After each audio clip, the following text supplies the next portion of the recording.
ഓം പരാശ്രേഷ്ഠായ നമഃ. ധനുലഗ്നത്തിലാണോ നിങ്ങൾ ജനിച്ചത് എങ്കിൽ നിങ്ങളുടെ പിറപ്പിന്റെ രഹസ്യം എന്താണെന്ന് നോക്കാം. ധനുലഗ്നം എന്നത് കാലപുരുഷന്റെ 9ാം ഭാവമാണ്.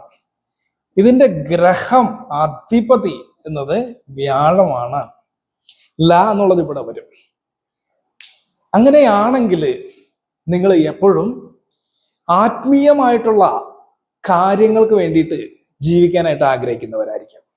പ്രത്യേകിച്ചും ക്ഷേത്ര സംബന്ധമായിട്ടുള്ള കാര്യങ്ങളും, ഇതെല്ലാം മറ്റു മതങ്ങളാണെങ്കിൽ പൗരോഹിത്യം സംബന്ധിച്ചിട്ടുള്ള കാര്യങ്ങളും, ഉപദേശങ്ങൾ മറ്റുള്ളവർക്ക് കൊടുക്കാനും, അവരെ മതപരമായിട്ടുള്ള കാര്യങ്ങളിലേക്കോ ആത്മീയമായിട്ടുള്ള കാര്യങ്ങളിലേക്കോ നയിക്കാനും, നിങ്ങൾ സ്വയമേവ ആത്മീയമായ കാര്യങ്ങൾ ചെയ്യാനും, ജ്യോതിഷം, പൂജാകാര്യങ്ങൾ, ക്ഷേത്രകാര്യങ്ങൾ, താന്ത്രികം, മാന്ത്രികം, വിദ്യാഭ്യാസം കൊടുക്കുന്ന കാര്യങ്ങൾ, ഇതൊക്കെ ചെയ്യാനായിട്ട് ആഗ്രഹിക്കുന്നവരായിരിക്കാം.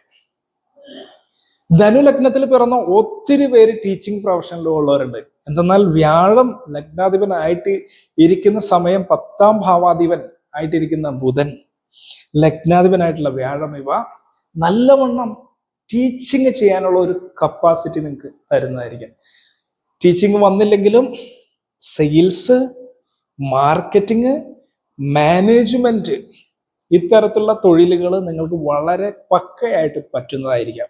നിങ്ങൾക്ക് അതിനുള്ളൊരു സ്കില്ലുണ്ടാവും. ജന്മത്തിൽ വ്യാഴം അധിപതി ആയിരിക്കുന്നതുകൊണ്ട് തന്നെ ഇത്തരത്തിലുള്ള കാര്യങ്ങളിലേക്ക് ചെയ്യാനായിട്ട് നിങ്ങൾ വളരെയധികം ആഗ്രഹിക്കും. ക്ഷേത്ര പൂജാരി ആവാനായിട്ട് ആഗ്രഹിക്കും. താന്ത്രികനാവാനോ, മാന്ത്രികനാവാനോ, ജ്യോതിഷനാവാനോ, ടീച്ചറാവാനോ, മാനേജർ ആവാനോ, ഒരു സ്ഥാപനത്തിന്റെ തലപ്പത്തിരിക്കാനോ ഒക്കെ നിങ്ങൾക്ക് ആഗ്രഹം ഉണ്ടാവും.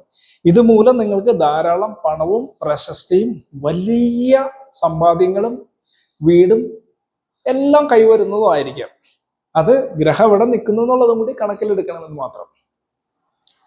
അത് എന്തുകൊണ്ടെന്നാൽ നിങ്ങൾ ഈ കാര്യങ്ങൾ ഒരു ആത്മീയമായ ഒരു കട്ടുപാടിൽ നിന്ന്, ഒരു ചുറ്റുവലയത്തിൽ നിന്ന് ജീവിക്കാനായിട്ട് ആഗ്രഹിക്കുന്നുണ്ടെന്നാൽ, തൊട്ട് മുന്നത്തെ ജന്മങ്ങളിൽ നിങ്ങൾ വളരെ സില്ലി ആയിട്ടും വളരെ ജോളിയായിട്ടും വളരെ എന്റർടൈൻമെന്റീവ് ആയിട്ടും കാര്യങ്ങൾ ചെയ്യുകയും അടിച്ചുപൊളി ജീവിതവും സുഹൃത്തുക്കളോടും പാർട്ട്ണർമാരോടും സഹായികളോടും ഒക്കെ ഒരു കെട്ടുപാടുമില്ലാതെ അടിച്ചു പൊളിച്ച് ജീവിക്കുന്ന ഒരു ലൈഫ് എടുത്തതിന് ശേഷം അവസാന കാലത്ത് ഞാൻ എൻ്റെ ലൈഫ് മുഴുവൻ എൻജോയ് ചെയ്ത് അടിച്ചു പൊളിച്ച് പല കാര്യങ്ങളും, ആവശ്യമില്ലാത്ത പല കാര്യങ്ങളൊക്കെ ഉപയോഗിക്കുകയൊക്കെ ചെയ്തിട്ട് ജീവിച്ചു തീർത്ത് ഇനി എൻ്റെ ജീവിതത്തിന് എന്തെങ്കിലും തരത്തിലുള്ള ആത്മീയമായിട്ടുള്ള ലക്ഷ്യം നേടിയോ എന്ന് വിചാരിക്കുമ്പോൾ അതിനെനിക്ക് സാധിച്ചില്ലല്ലോ എന്ന് ചിന്തിച്ചത് കൊണ്ട് ഈ ജന്മത്തിൽ നിങ്ങൾ വളരെ പക്കായായിട്ട് ആത്മീയമായിട്ടുള്ള കാര്യങ്ങൾ കൂടുതൽ ഈടുപാടായിട്ടിരിക്കാൻ വേണ്ടിയിട്ട് നിങ്ങളുടെ മനസ്സ് അതിനു വേണ്ടി വെമ്പും. മിക്കവാറും നിങ്ങൾ അതേപോലെയുള്ള പാരമ്പര്യമായിട്ടുള്ള കാര്യങ്ങളുള്ള കുടുംബങ്ങളിൽ വന്ന് ജനിക്കാനും സാധ്യതയുണ്ട്. അത്തരത്തിലുള്ള കാര്യങ്ങളിൽ വന്ന് വീഴാനും സാധ്യതയുണ്ട്. കാരണം ഈ ആഗ്രഹം നിങ്ങൾ ഇരിക്കുമ്പോഴത്തോളം നിങ്ങൾ അത്തരത്തിലുള്ള കുടുംബത്തിൽ ജനിച്ചില്ലെങ്കിൽ പോലും ഇത്തരത്തിലുള്ള ആളുകളുമായിട്ട് കണക്ഷൻ വരികയും അത്തരത്തിലുള്ള കാര്യങ്ങൾ ചെയ്യുവാനും താല്പര്യം വരികയും അതിലോട്ട് വന്ന് പ്രവർത്തിക്കുകയും ചെയ്യും. അപ്പോൾ ധനുലഗ്നമാണ് നിങ്ങളുടെ ലഗ്നമെങ്കിൽ നിങ്ങൾ കൂടുതൽ ആത്മീയമായ മേഖലയിൽ ഈടുപാടുള്ളവരായിരിക്കും. ഇത് ഖച്ചിതങ്ക അങ്ങനെ തന്നെ ആയിരിക്കും.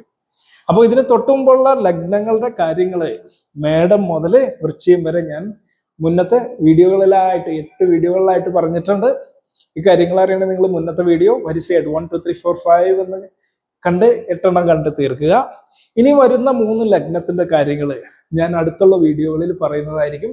ജ്യോതിഷത്തിന്റെ വളരെ രഹസ്യമായിട്ടുള്ളതും ഡീപ്പായിട്ടുള്ള കാര്യങ്ങൾ വളരെ സിമ്പിളായിട്ട് പറയുന്ന ഒത്തിരി ട്രിക്സ് പറയുന്ന വീഡിയോകൾ, ജ്യോതിഷ ഫലപ്രവചനത്തുതകുന്ന പല കാര്യങ്ങളും, തിഥിശൂന്യം, ലാടം, വൈദ്യുതം, കരണം, ഇത്തരത്തിലുള്ള തിഥി ശൂന്യം, ഇത്തരത്തിലുള്ള പല കാര്യങ്ങളും നമ്മൾ മുന്നത്തെ വീഡിയോയിൽ പറഞ്ഞിട്ടുണ്ട്. സ്വന്തമായിട്ട് ബലം നോക്കാനുള്ള കാര്യങ്ങളും പറഞ്ഞിട്ടുണ്ട്. അതുകൊണ്ട് നിങ്ങൾ ഇത്തരത്തിലുള്ള കാര്യങ്ങൾ താല്പര്യമുണ്ടെങ്കിൽ ഈ ചാനൽ ഫോളോ ചെയ്യുക, സബ്സ്ക്രൈബ് ചെയ്യുക, ഷെയർ ചെയ്യുക.